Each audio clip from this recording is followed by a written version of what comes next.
একদল ইহুদিদের পারসেস বক্তা পর্দা উঠিয়ে দেবার চেষ্টা করছে, ঠিক কিনা বলে? এই বক্তা তো সেই কুলাঙ্গার বক্তা যাকে 8 মাস আগে আমি কুফুরির ফতুয়া দিয়েছি।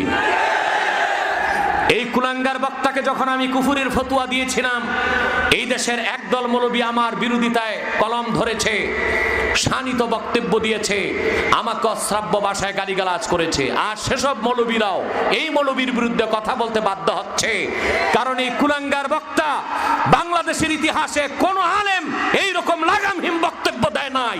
সে যে রকম লাগামহীন বক্তব্য দিচ্ছে, ঠিক কিনা বলে? আমার ভাইরা, আমার বুঝে আসে না, যে কুলাঙ্গার বক্তা রাসূলুল্লাহর শানে 6 প্যাক শব্দ ব্যবহার করেছে, আমার আল্লাহর শানে আবেহালা শব্দ ব্যবহার করেছে, হযরত ওমরকে মদখোর বলেছে, হযরত আলীকে মাতাল বলেছে, আম্মা জান খাদিজাকে ইনট্যাক্ট ছিল না, ভার্জিন ছিল না বলেছে, সেই কুলাঙ্গার বক্তা বাংলাদেশে কেমন করে বক্তব্য রাখতে পারে? সুন্নি জনতা মাঠে নেমে আসো, তাকে জুতা দিয়ে